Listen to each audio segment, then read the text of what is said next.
I'm Will Appleton with an episode of Chatter for October 23rd, 2022.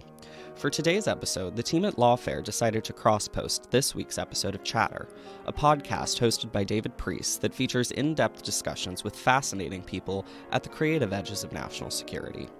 Today's Chatter episode is entitled, How to Support a Vice President with Olivia Troye.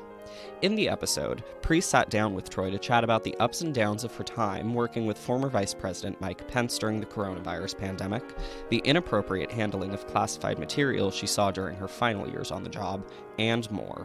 This is Chatter.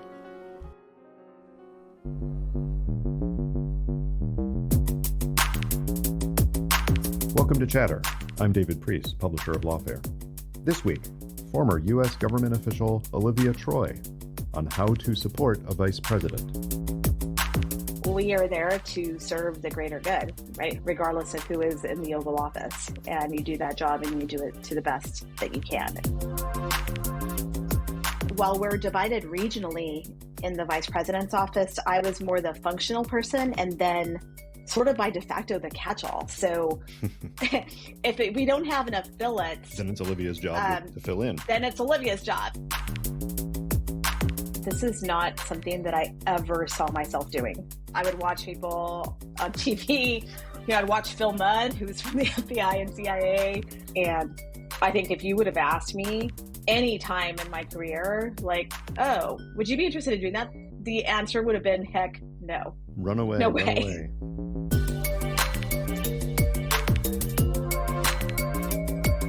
Olivia, welcome to Chatter.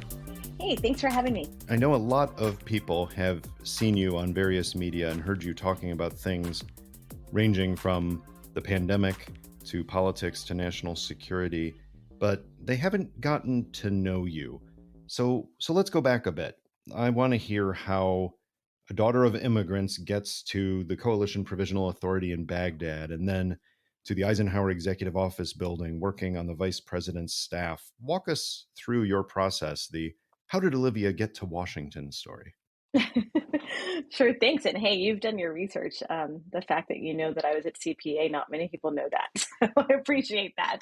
You bet. You know some of my background. So I grew up in a border town. I grew up in El Paso, Texas, and I spent most of my life there until I ventured off to college on the East Coast. I went to the University of Pennsylvania. I wanted to go far away from home, mostly just to have a completely different experience. And let me just tell you, Philadelphia provided exactly that.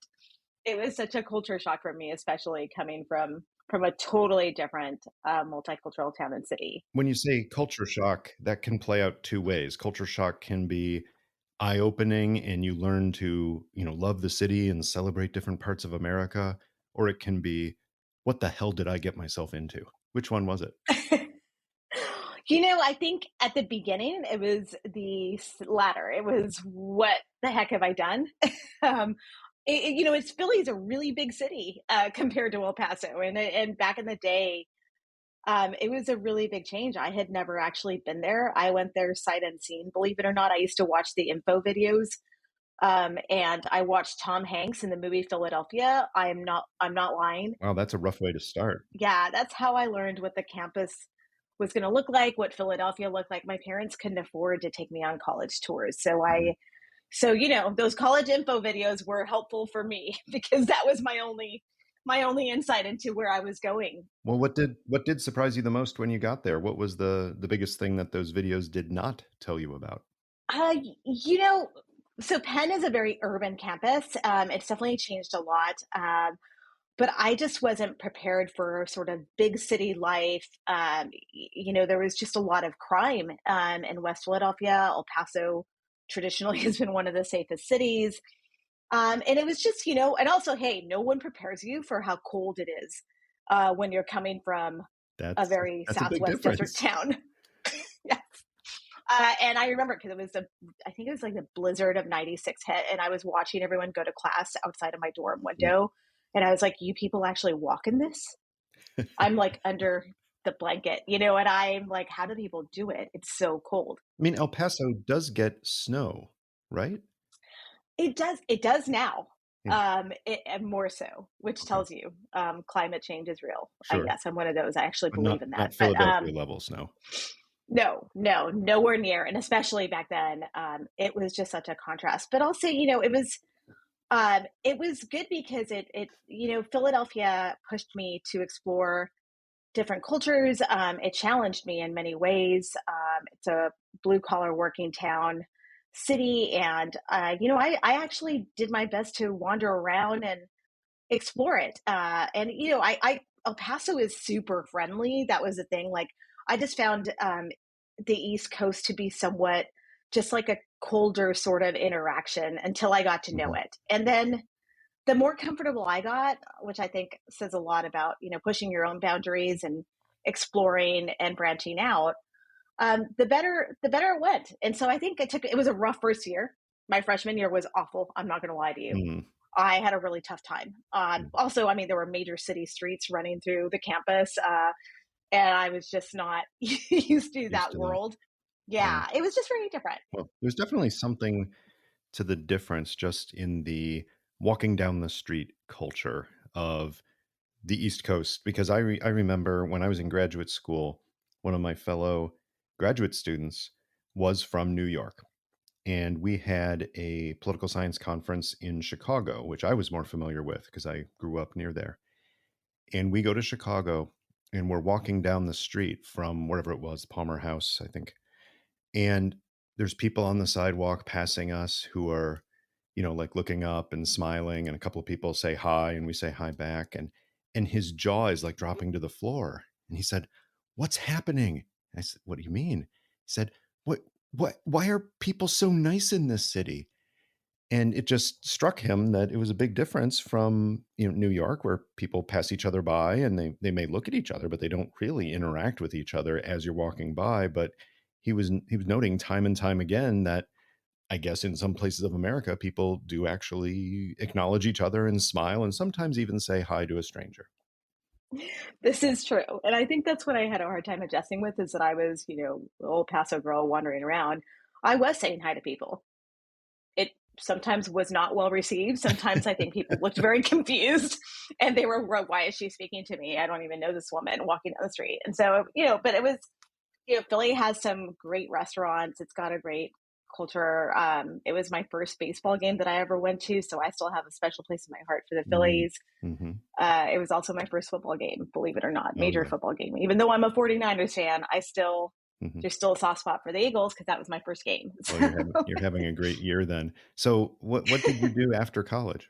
Well, so I actually interned on the Hill. I majored in political science and theater, which I think actually ended up being perfect for where I ended up working later in life. Nice. The two went quite well together. But so I graduated. I actually interned on the Hill, and then when I graduated, I went to work in politics. So I actually worked at the Republican National Committee at the very onset of my career, and then 9/11 happened.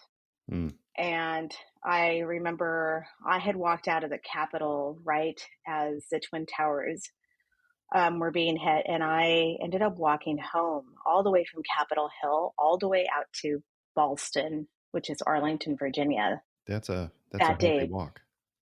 it was a really long walk, and Yeah. I remember I walked over the bridge and I Mhm. saw the Pentagon Yeah. and all of the emergency response going there, and it Yeah. was just something that you just never forget. So were you aware of the flights hitting the buildings in New York when you left? Is that why you left the Capitol to walk home, or is this something you found out along the way? No, they were evacuating us. I Mm-hmm. remember the fear. I remember everyone sort of running out of the building. We didn't know where the next plane was heading. I think there was just a chaos of that day of not knowing what was about to happen. I remember going back to my desk at work, and I remember my boss calling and saying, "What is going on?" He was out of town at the time, and then they told us we need to clear out. Right. You need to go home. And it was hard. I think they shut down the DC Metro. Yep. It was impossible to get a cab. Mm-hmm. Every cell phone, if you did have a cell phone back in the day, was jammed. There were no signals. I had to find a landline. And I eventually walked home. And I remember that night thinking, as I watched the news over and over and over. I think I had nightmares for days because I just watched too much of it.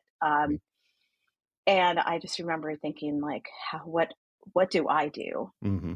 to try to prevent that from ever happening again? Well, that's interesting because you were working in Washington. You were contributing to this, great representative democracy, but you felt that the role you were doing wasn't where you were meant to be.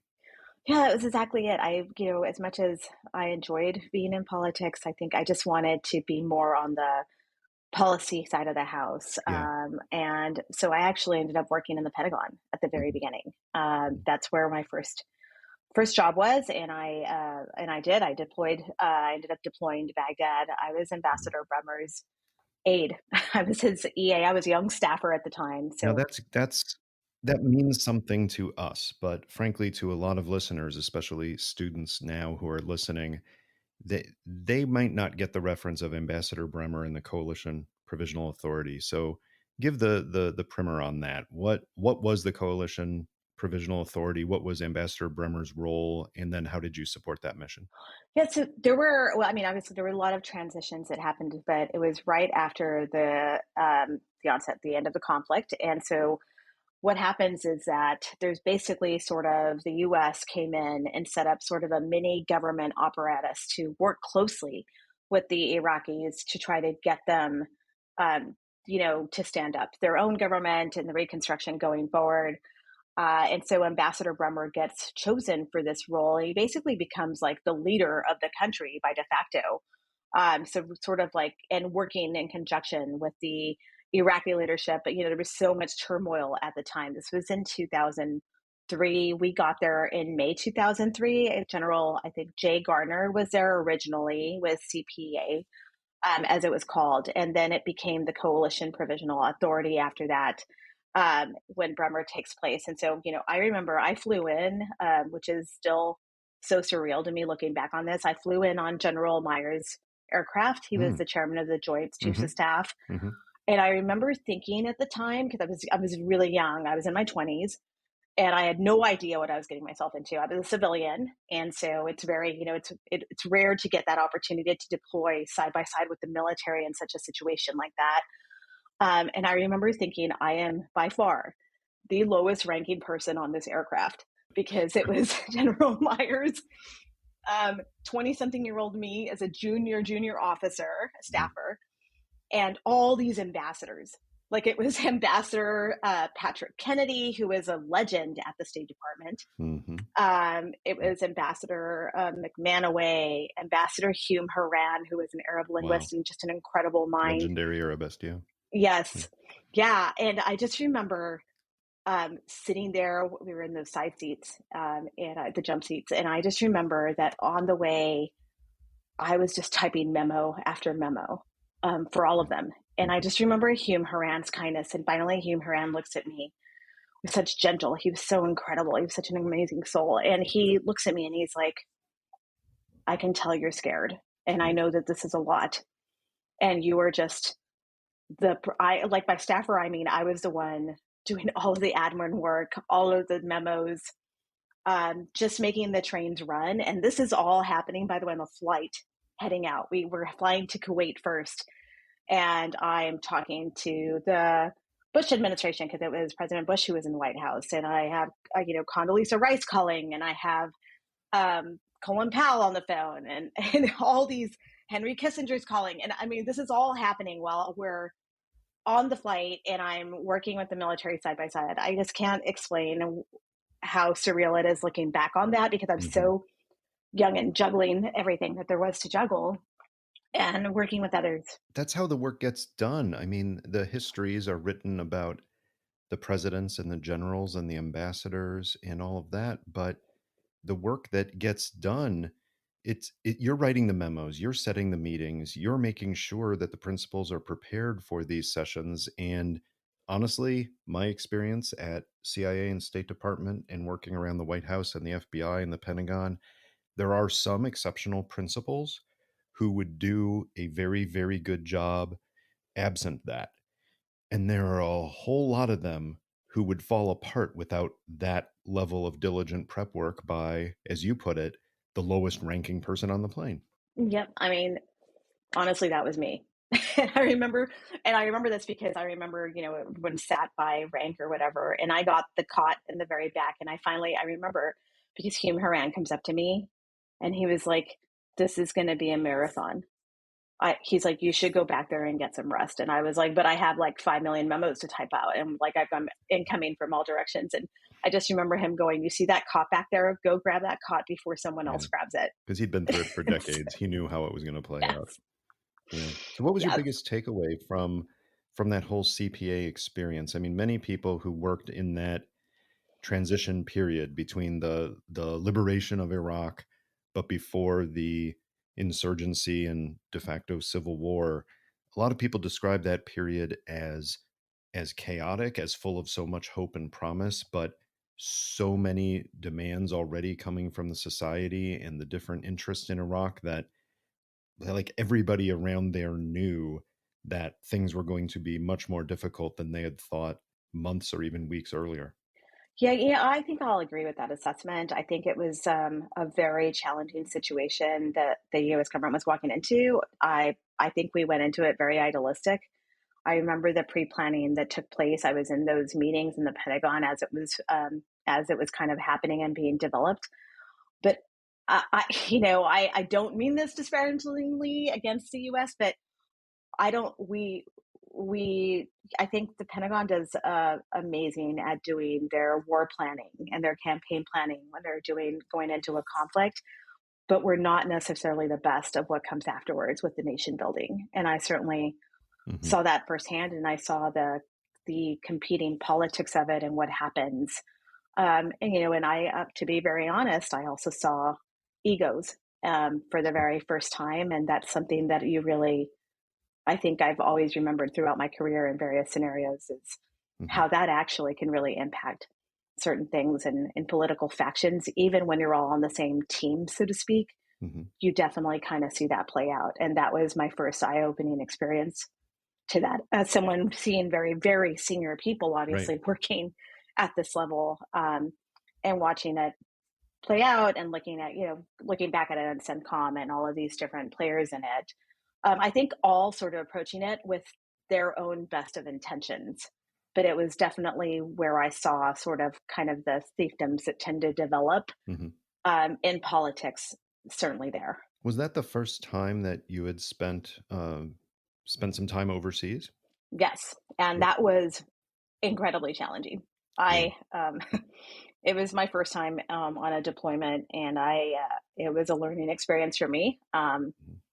And it was a lot. It was a lot to adjust to, especially being younger and not prepared for all the different things that comes with, especially honestly being a young woman and in the Middle East and all of that challenge at the time, and also just being frankly scared because you are in the middle of a war zone and you're watching. I remember we had an IED attack right in front of our convoy on our motorcade with Ambassador Bremer. And I remember seeing that firsthand. Wow.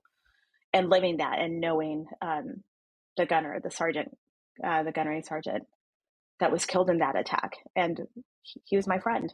And so I think that was, for me, being side by side with the military. I have so much tremendous respect for them and the intel officers that were there that I got to know. I think that just sort of continued my progression to stay within the community and come back. And so that's when I joined the national security community permanently. As upon my return, I ended up in the Pentagon spec there. And then I ended up working more of the intelligence side of the house. And then that proceeds to going to the National Counterterrorism Center and focusing on countering global terrorism and issues like that.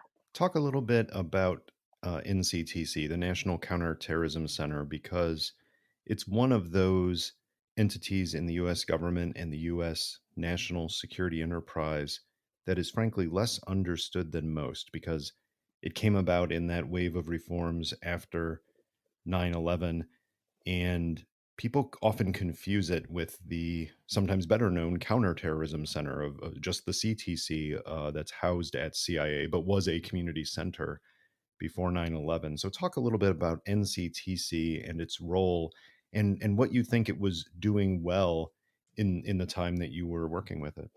Yeah, so I think NCTC at the time when it was created was a critical sort of effort of fusing foreign counterterrorism information and fusing it domestically here and bringing together the US government, the national security apparatus. And I think the one thing that I think was they made huge progress on during my time there, and I was there for a few years, was their work with really bridging the gap between the intelligence community side of the house and the law enforcement intelligence community side of the house. And by that, I mean like really bringing FBI information into the fold and really working together.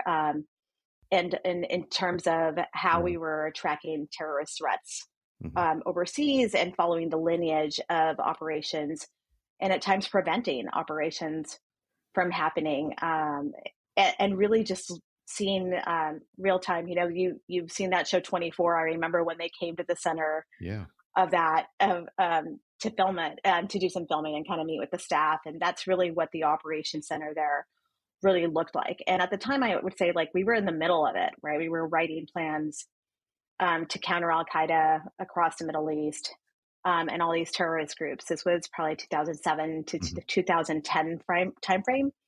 I was the front office EA, and by EA, it's like the executive assistant, but it's more like the more substantive projects person by then. So I had worked for the director. And who was director then? Is this Mike Leiter time? Yes. Okay. Yes. So I worked for Jeff O'Connell, his deputy, who was a long time chief of station across the Middle East, super well known and respected. And then I worked for Mike Leiter, who became the director of the National Counterterrorism Center. And in that, we had a lot of really bad things happen in that period. Yeah. We had the Fort Hood shooting. We had the underwear bomber, as it was known, the Times Square incident. These are all terrorist attacks happening here in our country. I was very familiar with al-Awlaki and all these different people who were, foreign terrorists, radicalizing Americans, so to speak. And so I have great respect for the mission of NCTC. I think it's evolved in time. I think, they're kind of trying to figure out what do they do now with the domestic terrorism threat, since that was really not the mission. And how do you fuse and bridge the gap more on the domestic side of the house, which is, I think, incredibly challenging just because of the way that our laws are based and sort of the challenge that we have more in terms of when it comes to that. But I certainly have a lot of respect for the people at NCTC. And I think it really actually was a very growing experience for me too, just because I had gone from being the Bremer staffer, had worked, to be honest, I've worked the detention portfolio in the Pentagon. And then I was more on the forward-leaning side of the house, bridging intelligence and operations. And that was actually the beginning of my major exposure to the White House, because I was doing a lot of planning for the National Security Council at the time. So I started going to the National Security Council meetings, a lot of the sort of policy development there and sort of bridging the gap of intelligence and really working closely with the White House at the time. Yeah.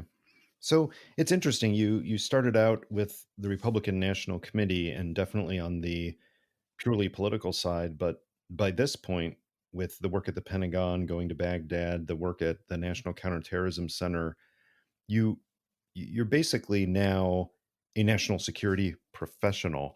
And I'm wondering if you had the same observation that many others have had, that certainly within the intelligence community, like the NCTC, that it is extremely apolitical, that it's mission focused, and the mission is on, in the case of NCTC, this terrorist or this terrorist group attempting to do this bad thing, and we need to stop them.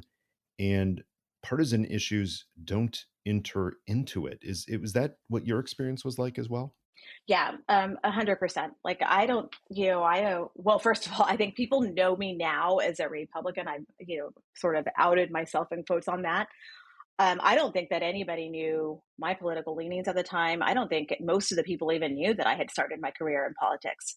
Mm-hmm. That Mm-hmm. just was never brought up. Sure. And I think from the times, I mean, and I've been very fortunate in my career that I've had some incredible assignments that's not really the traditional route for someone who is in the IC, in the intelligence community, Yeah. and the progression of career, because I've really worked for a lot of cabinet level individuals at a very young age and sort of ended up in assignments that were really at that level. And so, and I saw, obviously I would see the politics of it. It was, I was there for the Bush administration. I was there for the transition to the Obama administration. And, but, the politics of it never really came into play. It was always absolutely neutral. You check that at the door. I don't think I even really thought about anything through the political lens. It was always about, how do we serve the mission best? How do we serve and help this, the current, whatever administration it was, succeed in these operations to keep Americans safe? That was always the bottom line. And to be honest, that is what I lived and saw by the community and the people in meetings, and including politically appointed people. At times it was never a dynamic where you had that overlay, and partially because there's not a lot of political appointees in the intelligence community, right? DHS is a little different, which we can talk about later, which I think complicates it a little bit. Yeah. But for the most part, it is people who are longtime career people who have been doing this, who are leading it. And, the intelligence community is there to inform and to support. Right. And frankly, it seems natural because there is some distance, both physical and organizational, between most elements of the intelligence community and, say, the White House itself. But things probably feel a little bit different when you are on the NSC staff or you're on the vice president's staff. You're in what I will continue to call the old executive office building, but has been renamed in recent decades, the Eisenhower Executive Office building, right next to the White House, and where a lot of these executive office personnel do their work. Does it feel like you're more in the political orbit once you move into a job that is both physically and organizationally proximate to the president? It does, in some ways, and it's a little. I'll give you some perspective for different angles of it. I think when I was going to meetings as part of the intel community to the National Security Council, certainly that dynamic was there. You knew that they were driving policy. There was an agenda. You're there, technically, if you're in the intelligence community, you're there to inform, to provide assessments, to give the best, input you can. And then it's over to the policymakers to make the decisions, right? That's kind of like the division and how that kind of comes together at the National Security Council. I think, it was interesting, sort of some of the changes that did happen when I was at the Department of Homeland Security. And it was a little different there because it was definitely a very more politically charged environment. Now, granted, I got there right before the former president, Donald Trump, got elected. I got there a week before the election took place. And so I took the assignment at DHS, not knowing who the president was going to be at the time. Right. And then that transition took over, and DHS obviously became the focus of the Trump administration. It was sort of I would say almost an extension of the White House in many ways, where a lot of the executive orders were very focused on Homeland Security issues. That's right. And right from the beginning. And you had just started there. What was your role when you first went to DHS? Oh boy, did I pick a good one, David. I always end up in the middle of the fire, so to speak. Yeah. I was the chief of intelligence policy. And so I was in the intelligence component at DHS. They have, that component is a member, that office, that organization is a member of the intelligence community. And it's interesting because we kind of have two bosses. We have the Director of National Intelligence. The DNI is our boss for that office. but our other boss is also the Secretary of Homeland Security. Right. And it's a very unique component because no one else really kind of has that sort of tension. So you have two hats that you wear and you're in this department. And I think, it plays to good things and bad things, I would say, because I had not really seen a politicized intelligence community component until I got to DHS, because the politics definitely there was a constant tension of trying to figure out how you navigate when you are the intelligence community, but you are surrounded by a lot of the political sphere in a way where you're embedded in something. You don't really kind of have that firewall, so to speak, that a lot of the intelligence community agencies have. And I think that there was a lot of tension with that. So, I would attend, there were the travel restrictions, or more infamously known as a travel ban. And nowhere did I see that more blatantly where it was hard, where I was a liaison for DHS to the intelligence community on a lot of these efforts. And so I was having conversations with the heads of intelligence agencies about the challenges of these executive orders, how to implement them in a way that was going to not be detrimental to our national security apparatus. But on the other hand, I was wearing the DHS hat. Yeah. And I've got to say, it put me in some very challenging positions at the time, especially when you're talking to your former mentors and bosses, and you're sitting in the DHS chair now in the Trump administration. And it was, I'm not going to lie, it was hard. I remember mentors of mine looking at me very confused about it. And, but again, we are there to serve the greater good, right? Regardless of who is in the Oval Office, and you do that job and you do it to the best that you can. And so fast forward, I end up in the Vice President's office.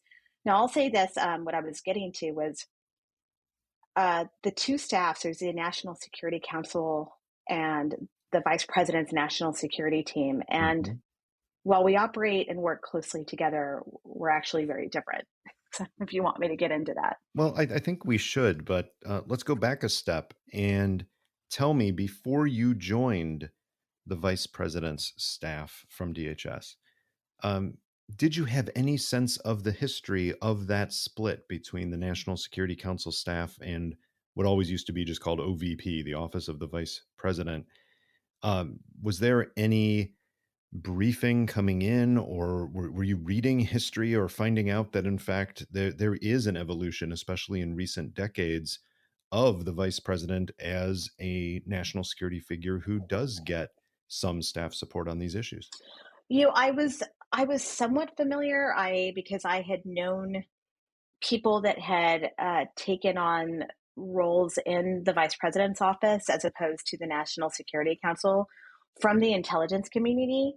I knew that it sort of had evolved over time, also depended on who was in the role, right, as a vice president, and how they would leverage it. Little known fact, I actually interviewed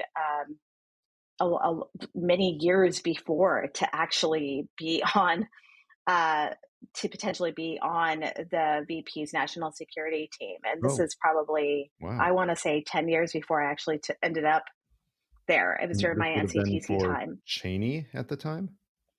Yeah, I did interview for a job with Cheney, and then I interviewed later for a job which would have been under the Obama administration later on. In that small world. And for whatever reason, the first one I was like, I'm not sure that this is the right fit. The second one, I think I was just sort of in a different place, and the candidate chosen was a better fit for it. And to be honest, I was right at the cusp where I was becoming so senior in the IC at such a young age that I needed to sort of get more management experience. Does that make sense? In order to totally. Yeah. And I needed to really focus on that. And so, I was aware that the vice president had their own sort of national security setup. I don't think you really sort of understand how it operates and how you kind of fit in. And of course, every operation's different, but for the most part, a lot of the basics are the same on how you interact. And I really sort of think it depends on your role and what portfolio you're covering on Yes.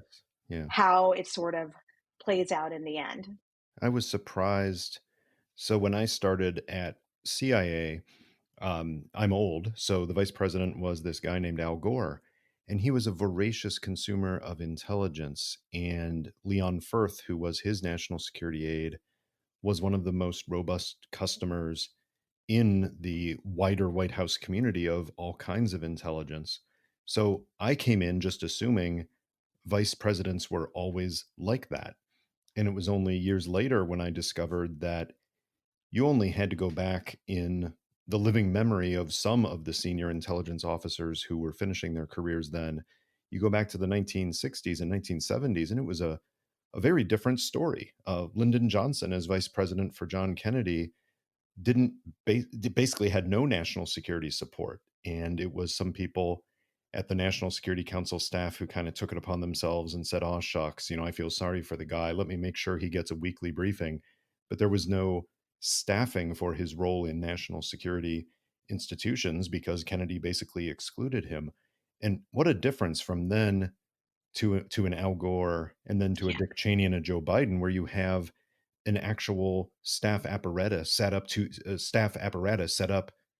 support them for all of the meetings they're attending, often on a daily basis. And that's kind of what you walked into, the support mechanism that had been institutionalized by that point. So you had a role to play, even though it was an unusual administration in so many ways.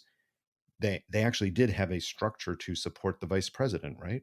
Yes, and the interesting thing is that it's still it's surprising. I feel like it's challenging to be the VP, right? Because it's still surprisingly very small.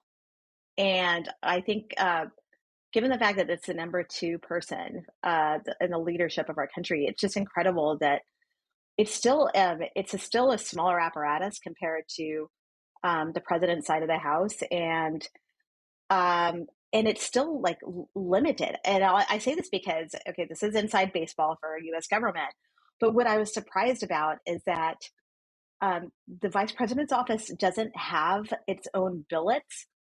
And in government speak, that means that, jobs, right? Specific jobs that are, I don't know how to explain this, David.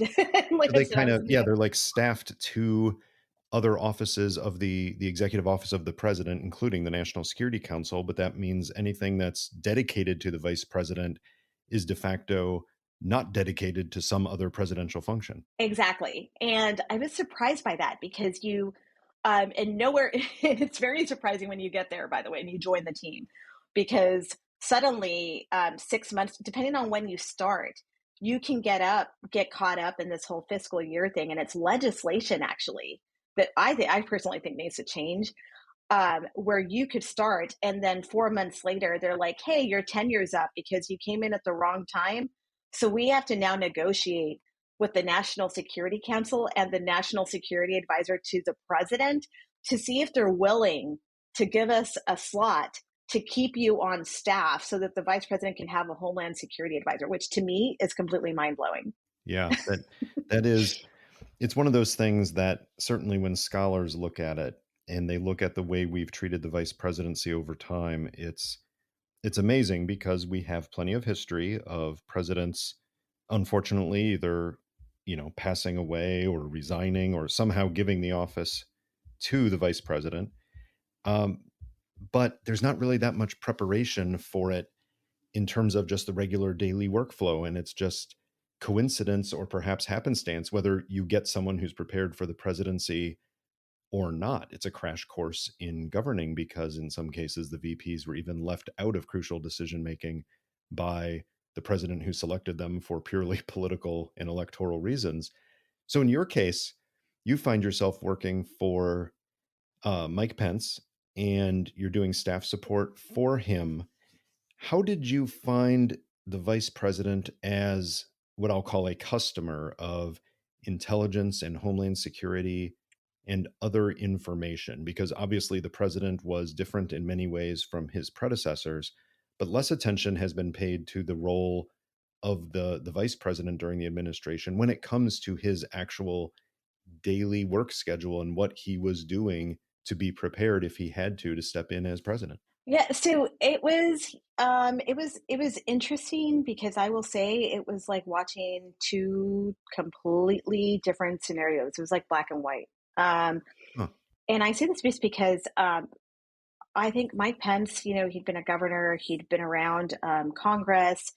He's familiar with the role of intelligence. He's familiar. He's got family members that have served in the military. It's great. I know that he personally has such great respect for the military. And I'll say that he had a lot of respect for the intelligence officers that served on his staff. So, I mean, unlike his boss, he did receive the PDB every morning, the presidential daily briefing. He consumed it. He asked questions. We all got briefed on staff. I had my own briefers come in the morning when it wasn't crazy at times, and he would often rip things out, write notes on them, and ask for follow up, and then it would come back to me through the PDB briefer. And it's kind of an interesting dynamic because if it's a really specific in the weeds question and it comes back to Homeland Security, which we can talk about because there's definitely a gap there. If it was more of a Homeland Security issue, it usually boomeranged to me because the PDB briefer they're usually a CIA person. And it's, they're looking at foreign kind of global dynamics. But we were facing so much domestic stuff that he had to, he would write me notes and say, well, what does this mean? Do we have more on this? And so it would kind of come back to me, and then I would have to run it down depending on what it was. But like I covered Africa for the vice president. I don't think many people know that. I actually covered the Western Hemisphere. So I covered a lot of I covered Mexico, North Africa. I covered Canada. I also covered the Tri-Border region. Pretty much all of Latin America came under me. And then I also covered the United Nations portfolio. So I was actually Mike Pence's lead for the UN week. I did all of the coordination and all of the meetings with him for foreign leaders. It's a lot to have on your plate as an officer.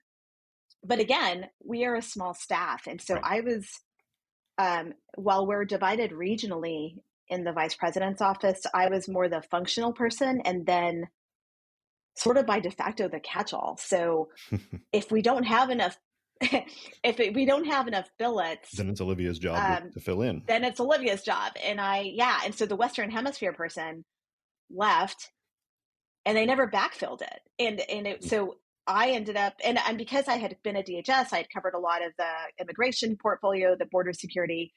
It was sort of like, well, it makes sense, just give it to her. So I covered Venezuela, which was a very heated topic in the Trump administration, along with, immigration, along with domestic terrorism stuff and mass shootings and natural disasters and resilience, which is a very different side of national security as opposed to foreign side of the house. And I just say this because it's just so incredible that here's the number 2 of our country, and we are a very small team that really works very closely together, while the National Security Council has an office dedicated with full of staff, like 10 people in a staff right in that office for each issue that I probably just mentioned. And so, there's 100 people working these issues and there's one of me going to all the meetings. And it's just such an interesting thing. Now, granted, the NSC drives the more policy side of the house. They do the interagency coordination. That's where I think it's so fascinating how different the two roles play out and how that kind of gets done. But so when you're on the VP's team, or at least, the way it was for Mike Pence is you really are there to advise him and inform him.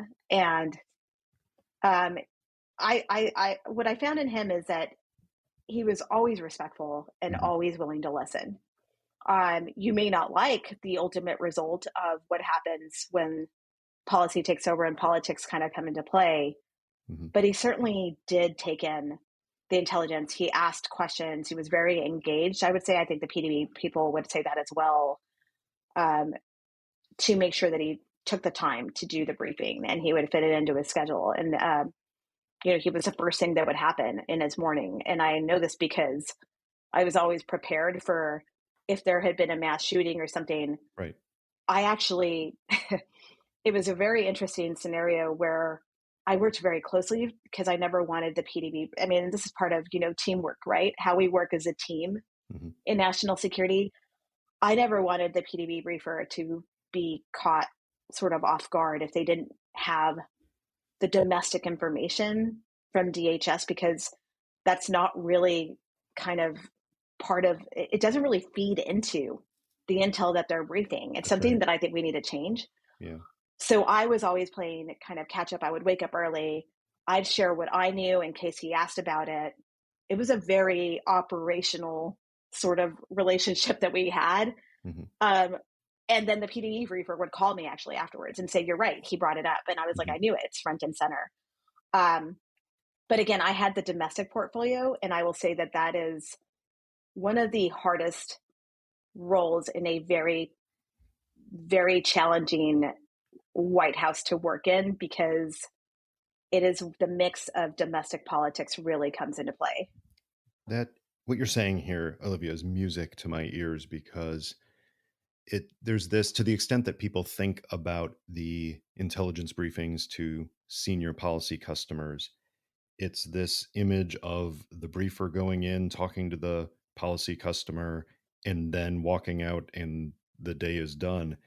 But it really is more of a team effort. Even if the people staffing the senior customer aren't sitting in on the briefing every day, there's still that role. I remember the role that you played was the role that often Chuck Rosenberg played for me at the FBI when I would take the PDB to Bob Mueller when he was FBI director.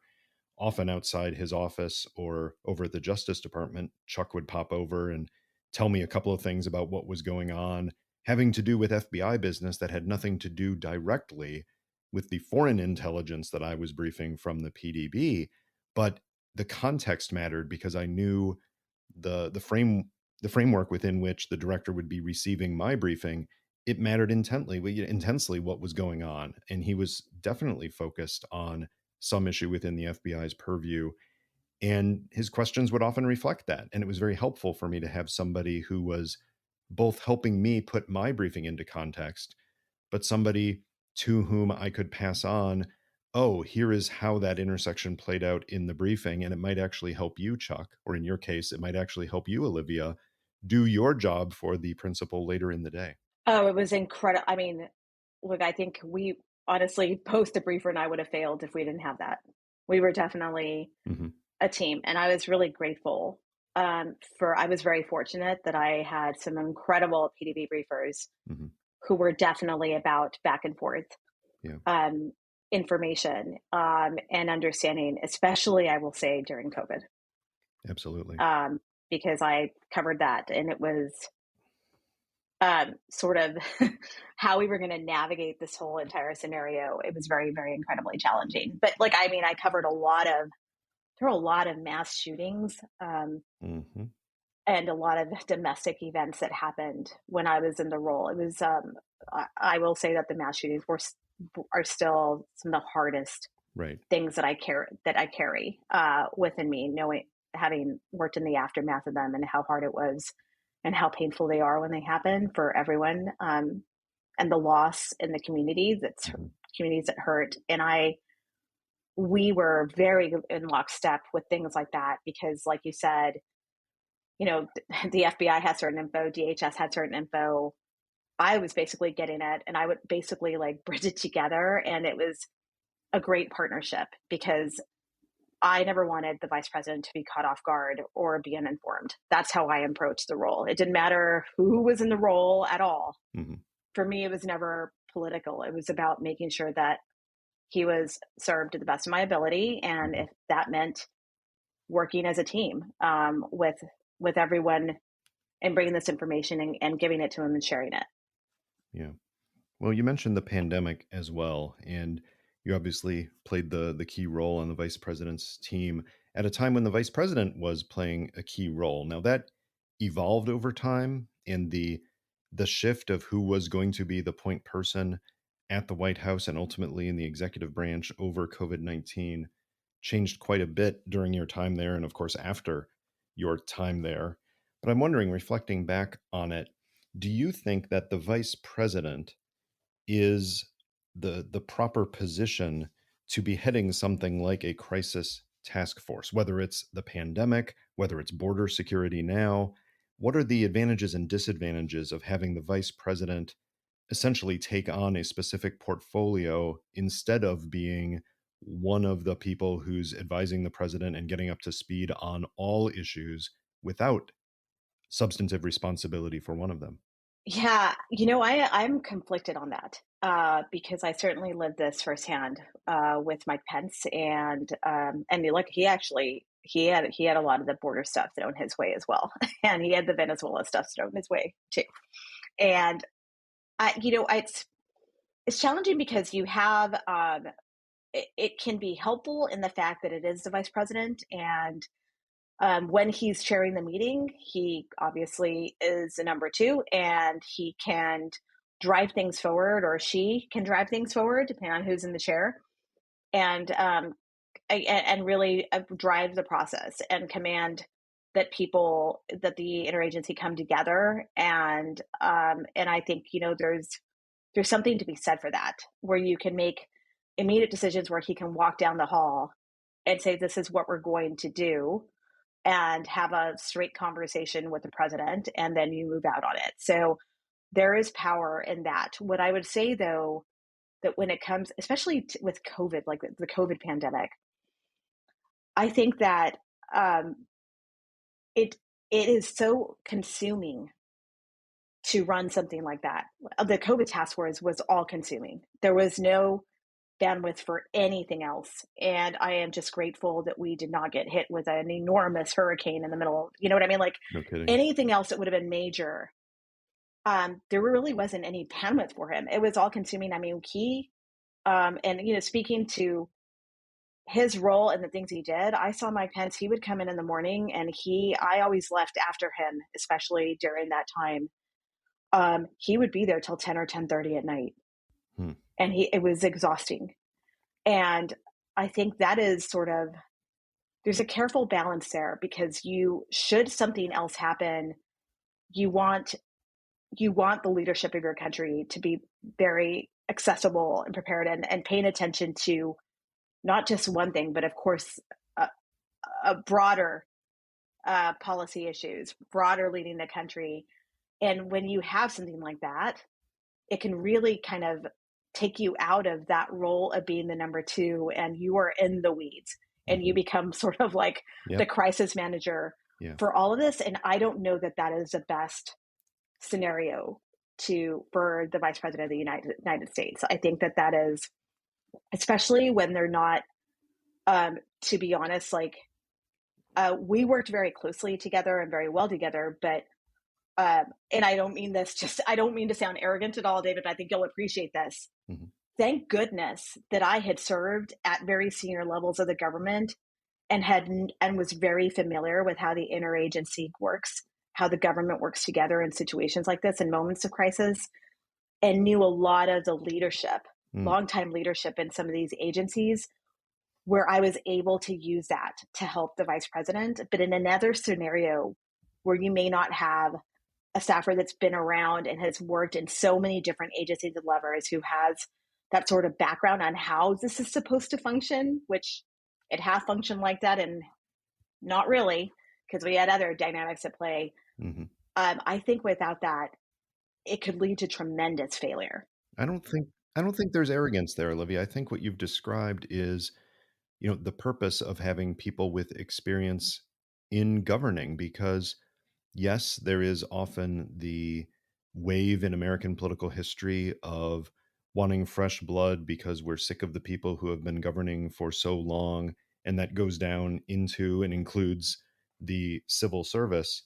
On the other hand, you get a bunch of people in office, certainly at the elected level and the senior appointee level, who have largely never worked in a functioning national security system. They don't know how it's supposed to work. They don't know the lessons of the past in terms of best practices and things to avoid. So then they, in theory, should rely on the people just below them, the people running things at the staff level, to essentially keep those mechanisms going. And if that is also missing, then you're essentially condemning yourself to repeat the mistakes of the past. Yes, absolutely. And I'll say that's this the process was certainly broken during the COVID response. And it was, we went outside the norm of how the National Security Council process works, and it was done in a completely separate sort of process. And I'll say that, for example, evacuating cruise ships, I know that that's sort of such a random thing to bring up. I cannot tell you how much work that was. And I can't even explain to you the number of people staying up day and night that I worked with on phone calls, at the State Department, at the NSC, at the Coast Guard, that were basically running this sort of operation on the side, saving lives. And it was enormous. And I was on these calls with them, and I was weighing in sometimes from the Vice President's office in a positive way, saying, yes, just move. Yes, get these people off. What is going on? Why won't they let the ship dock at the port? I say that because in a normal thing, there would be meetings taking place, and this would be part of the agenda, right? There's a PCC process and a DC process, deputies committee and principals committee, where decisions come together. And instead, we've got this task force, and then we've got a shadow task force that Jared Kushner started on the side, and he starts this operation at FEMA. So, I mean, how many meetings are we having where everyone's sort of working on this thing, but no one is talking to each other? And for me, who was, his lead staffer, it made my job so much harder. Mm-hmm. But I, knowing the process, was feeding it back into the NSC. So I was talking to the senior directors at the NSC, the senior director of resilience, people like that, saying, hey, this is what's going on with the cruise ships. We've got this cruise ship that we got to dock at in California.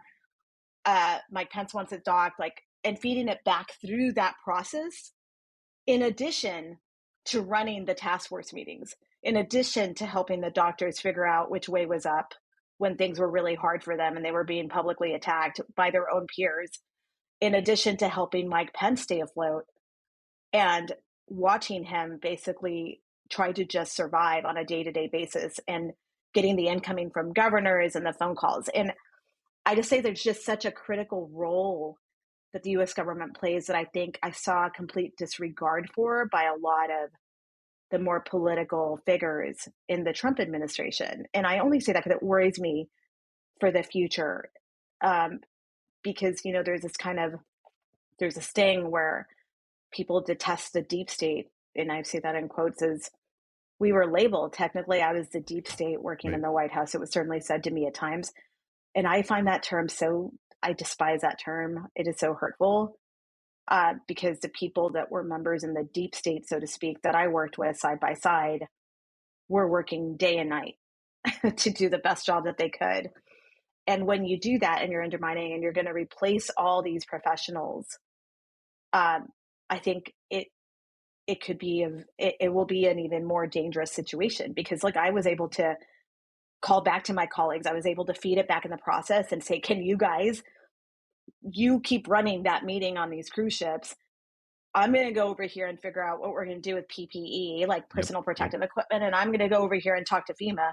And I'm going to tell my boss, why isn't Pete Gaynor involved? And why isn't DHS involved in the response? Since they know how to deploy the equipment out to the states, why aren't we using them? Let's get that going.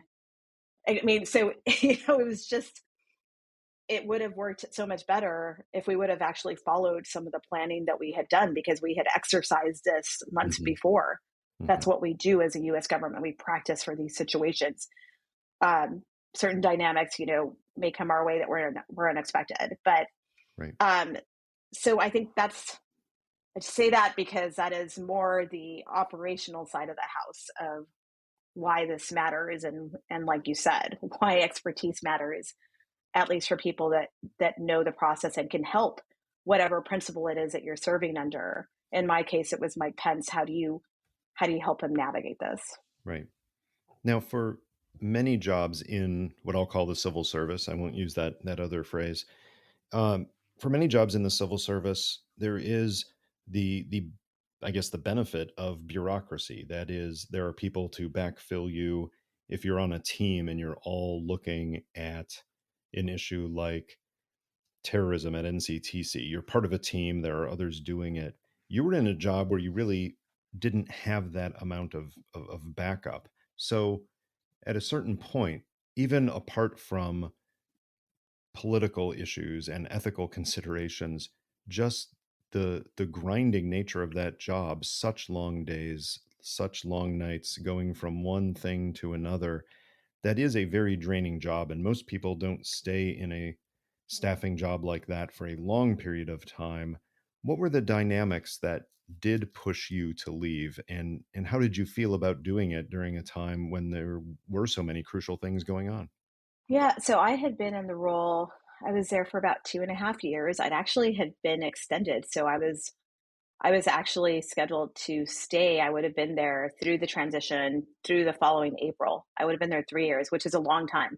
That is rare Yeah. for someone to get extended for that long. And I would have been there through the Biden administration in that role, or unless it's up to it's up to them whether you keep that person in that role or not. And but I had started to think, well, yes, you're correct. Like, it is a grueling job. And after 2 years of doing it, I was like, okay, what is really going to be my next step?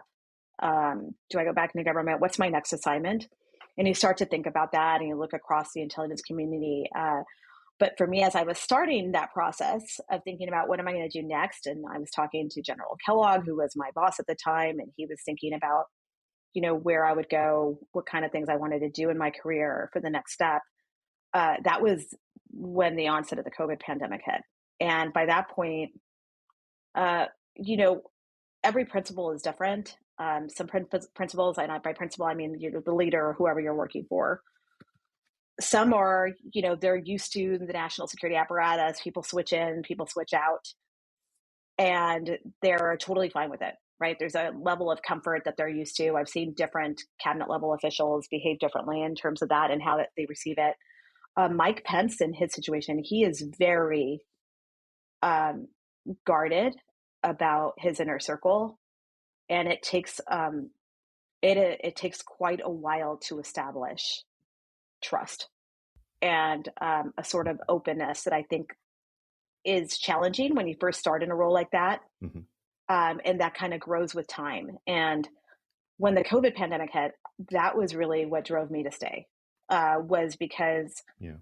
I was like, I cannot leave. I would feel like I would be bailing on my responsibilities um, in such a moment of crisis for our country and so I stayed at the beginning, and that was before he was in charge. Thank goodness I hung in there and was going to all the meetings and was his rep on the COVID meetings. I was the person attending the meetings for him. I was attending the meetings for General Kellogg as a continuity person, kind of tracking the issue for him at the very beginning.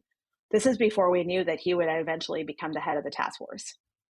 And the day that he became the head of the task force was first we were like, this is going to be a thankless job, an impossible job to Yeah, do. no doubt.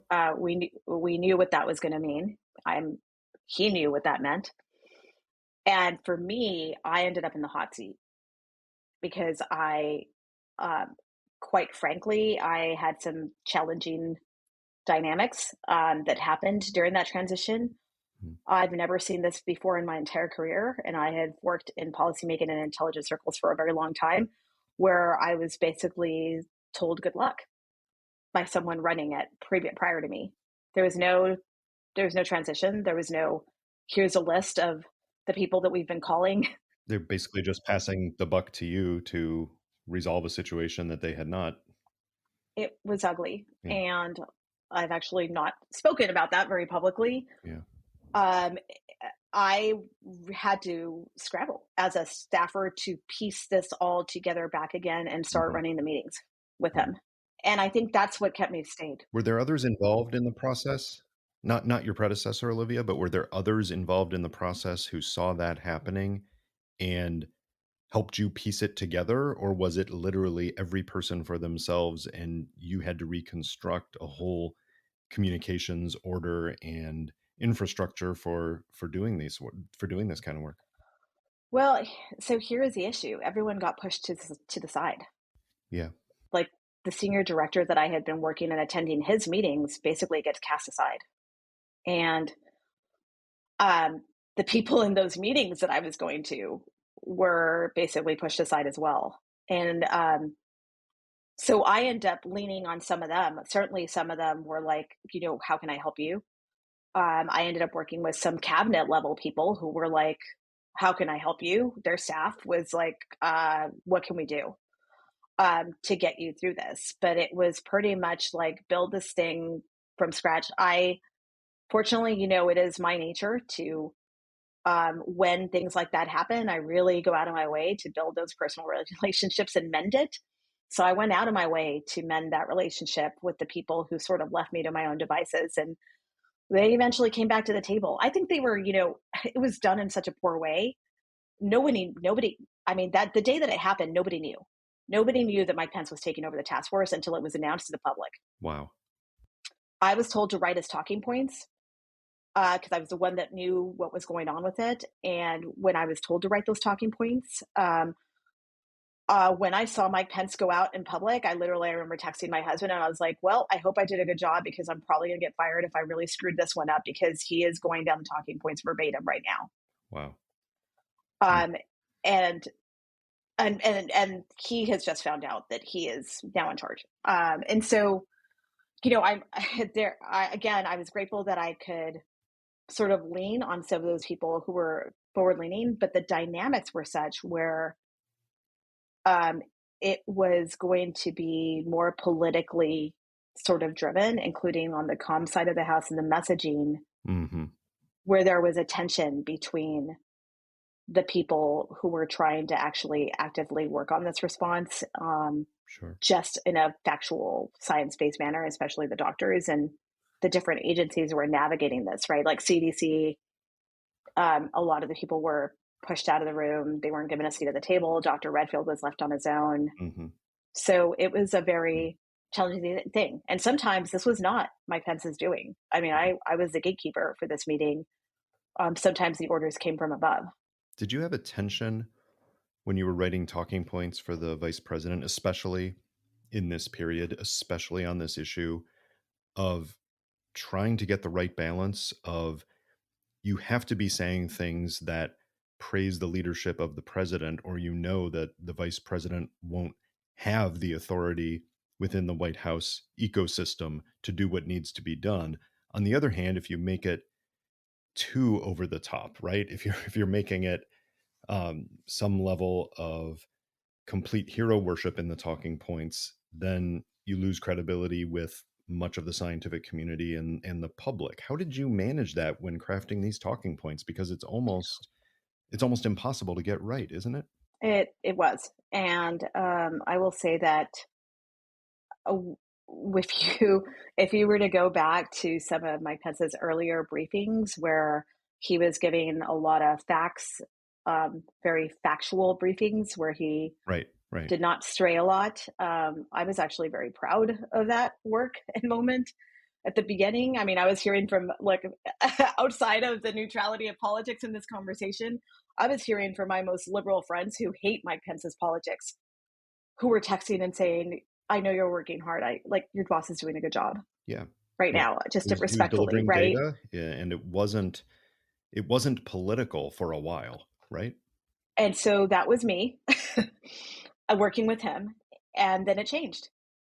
And when you asked what was it that made me then decide that I was no longer going to hang in the role, it was when that started to change, because there were people taking my talking points and altering them without me knowing. And to me, that's a very frightening thing, especially if you've worked in national security or in the intelligence community. That would be like, can you imagine somebody coming in and altering the talking points that you wrote for your PDB without you knowing it, and then putting it in front of them and you finding out while you're sitting there with the individual that they had been changed? That's a pretty scary scenario. And it creates an ethical dilemma for you, which is, is the work that you are producing being, for lack of a better word, corrupted in such a way that you feel it's violating your service to the mission. And each person judges that differently. When it crosses a line that Right. you are no longer contributing to the greater good, but you're being used in service of something that's taking away from the mission. And that's a hard thing to assess in real time.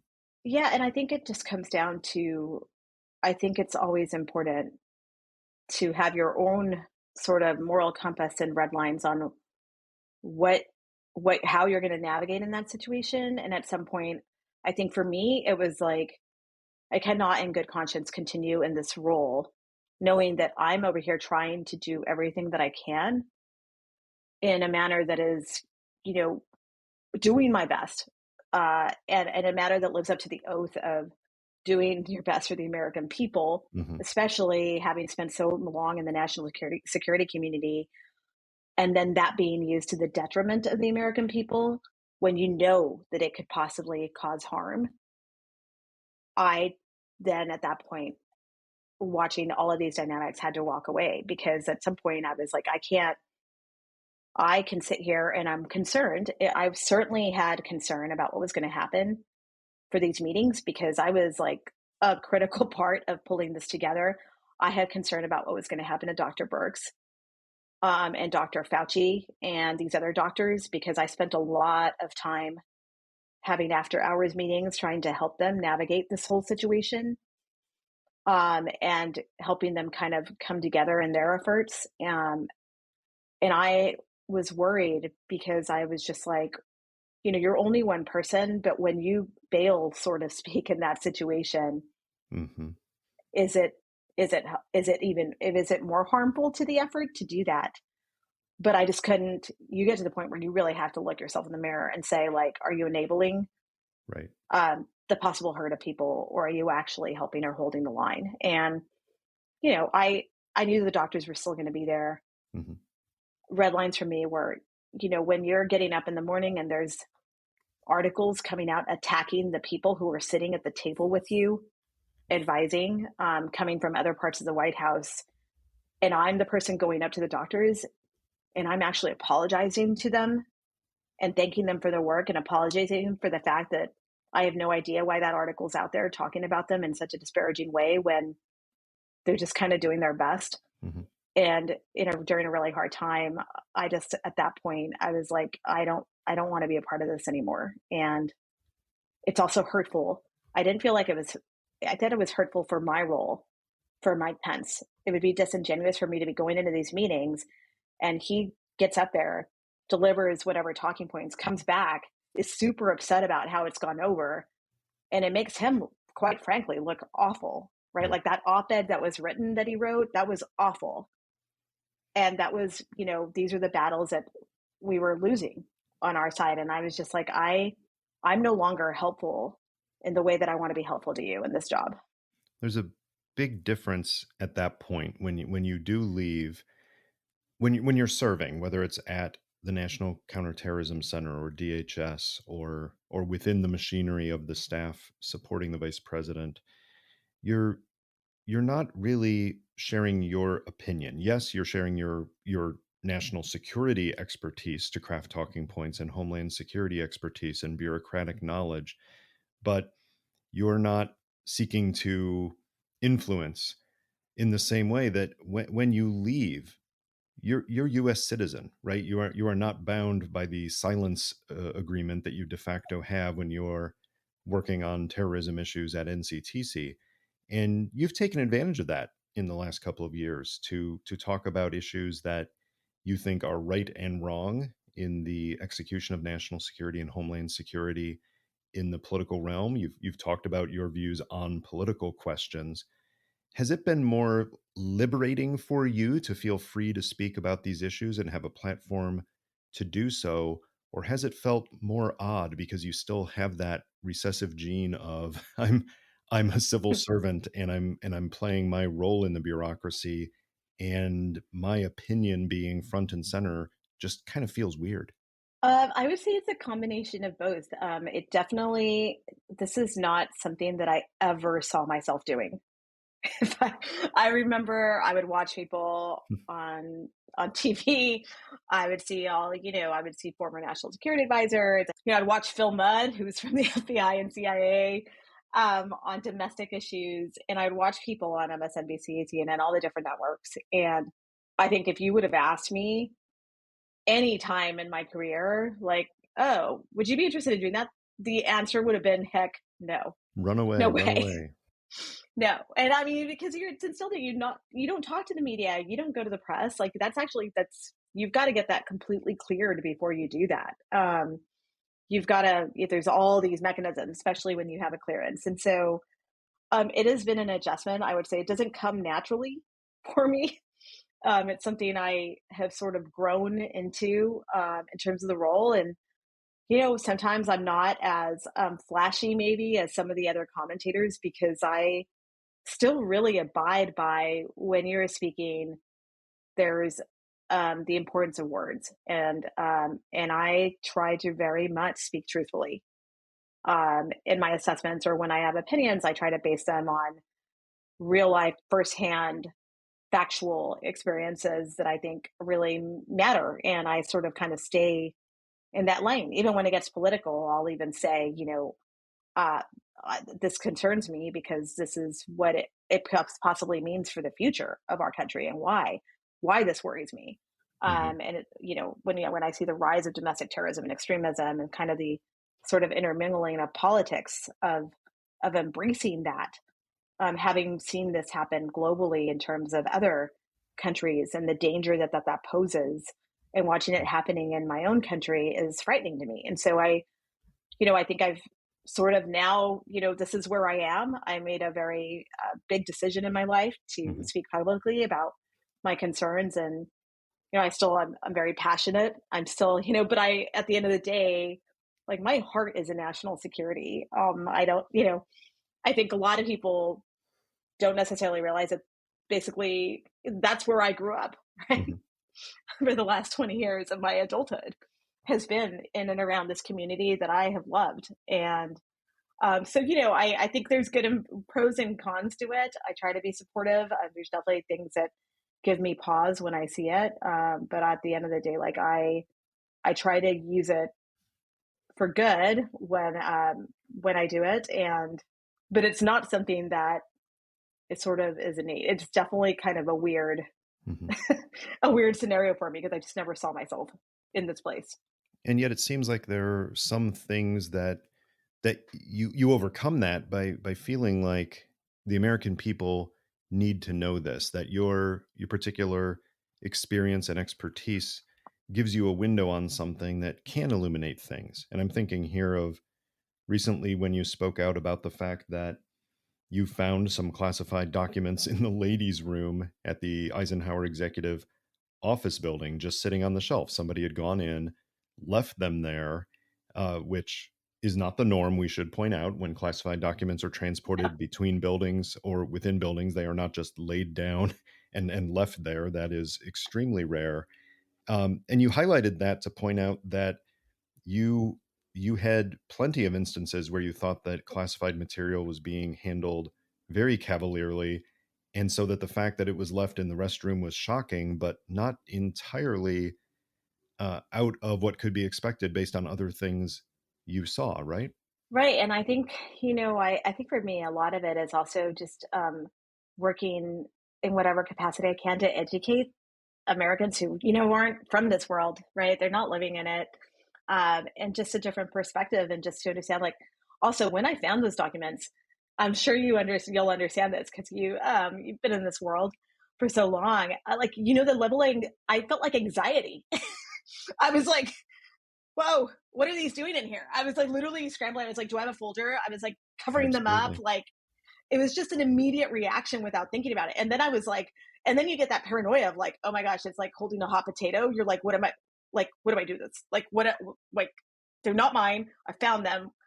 And so I was like, I got to turn this in. So I literally marched myself right up to security, showed up. And I mean, they were just as confused as I was when I said I found these in the bathroom.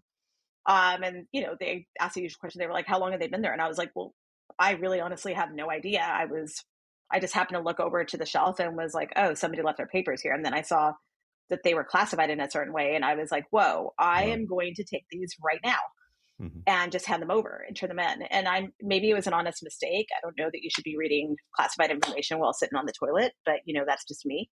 But I was just saying that because that's not normal. And when we handle classified information, like, those documents are in a safe, within a secured facility, especially some of the documents that were found at, down in Florida that were not in a secure place. And that's why that matters, because that's not normal. And that's also, to me, it's potential like lives that are in danger, depending on what is in those documents, which is why it matters.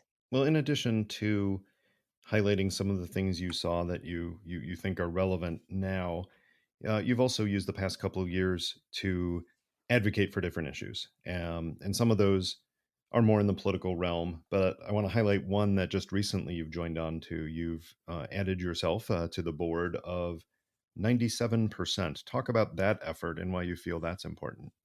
Yeah, so I mentioned this earlier, and thank you for bringing this up. It's just an issue that I'm very passionate about. I don't talk about it as much, but I, having worked on a lot of mass shootings in my tenure, a lot of the aftermath of gun violence, and seeing sort of how prevalent it is across our country right now.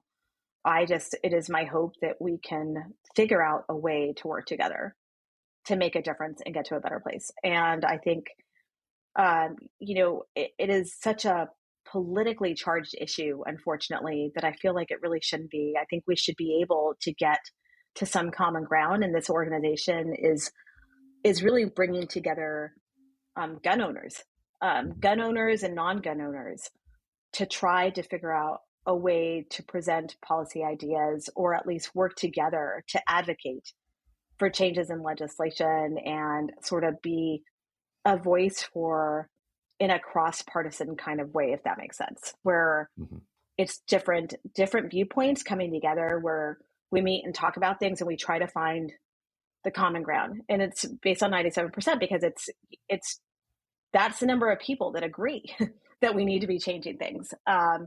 And I think this organization is fascinating, and I hope that it'll make a difference. It's got former NRA lobbyists that are on the board, that are also coming forward and saying we've got to figure out how to change things. And I joined because I've seen both aspects of it. I've seen the impacts of these shootings. My own aunt is a victim of gun violence. Fortunately, she was safe, but she was in the Walmart in El Paso when that mass shooting happened. Right. And for me, that was that's the nexus of sort of hate and the rise of domestic extremism and these kind of ideologies and social media kind of stuff that's happening, and the nexus of that with guns, and how dangerous it can be for our communities. And I grew up around guns. I'm from Texas. I'm from Texas. I was taught how to properly handle a gun, how to properly store a gun, at a very young age. And I grew up with guns in the household.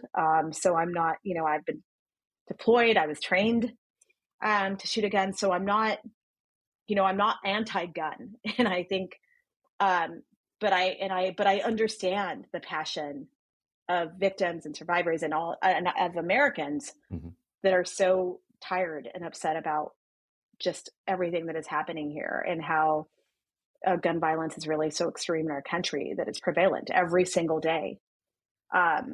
Someone's impacted by it. And so I think we're in a very divided time. And while we have sort of our own echo chambers that we tend to remain in on this issue, I think the only path forward is really to come together on it and push for it, and push our elected leaders to engage. Well, Olivia, I'm going to end our conversation by reaching into our chatter box and pulling out a random question for you to answer. Let's see what it offers for you. Tell us your favorite or least favorite spy or political thriller movie or TV show? Wow. That is a wonderful question. I don't know. I'm a big fan of the show Homeland. Oh, really? Did you ever watch that? That's an interesting one because it's dramatic. Clearly, it's got a lot of action, a lot of personal drama, of course, but a lot of people in the national security realm, will roll their eyes at many of the over the top things that would never happen. But I guess that's why it's fiction, right? Right. And I also think that, maybe that's what it is. Like the fact that it's not trying to be, that's what it's meant to be. Right. But, it's escapism.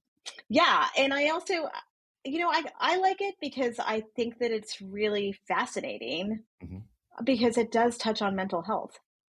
And here you have someone that was incredible at their job in this show, right? Who is basically brilliant, but also suffers from that. And it is a challenge for the lead character, right? And I always found that fascinating because I always wondered, like the moral struggle of those around that character. I always found that so interesting to have someone that's brilliant and sort of the tension there of they're successful, they're good at their job. Sometimes they make bad calls. And I think that's more common and familiar to people that work in national security about sort of the aftermath of those decisions. And so I just wondered, I guess maybe it's because I've been in like positions like that where you're mentors and there's tension there and like your mentors are watching you and, and then sort of like, how do you engage in that? And so I guess maybe that's why I like it. That's a great point. It certainly did open up conversations about mental health, not just in the national security bureaucracies, mind you, but open up workplace mental health conversations, which honestly had been stigmatized for far too long. So there is that net benefit from it as well. What about fictional representations of the vice presidency? I mean, you've had an up close view of how a vice presidency actually works, and whether it's something that's comedic like Veep, or something that is supposed to be more realistic like the West Wing. How have you found that the public conception and pop culture representations of the vice presidency, do they touch at all on reality in your view? I think they definitely do. And I'll just say this about Veep. I have only, I'm glad you brought it up because I keep telling myself that I'm going to watch it now. I watched probably 1 or 2 episodes while I was actually in my role. Oh, is when I started to watch it, and I couldn't watch it. It gave me, and that's exactly what happened. I came home and I was like, I really need to watch this show because I'm there, right? And it gave me anxiety. I don't really have a lot of anxiety, but watching it, I was like, this is way too close. It's way too close to home, and I can't watch this right now. It's like some of the dynamics and situations were pretty spot on at times on sort of the kind of dynamics and interactions that happened. And so I actually had to take a step back and I was like, this is not de-stressful for me. This is not the way to de-stress after coming home from these days at work. It's a little bit too close to home. That is a valid point. Olivia, thanks for spending some time with us on Chatter. We appreciate it. Thanks for having me. Thanks for the great conversation.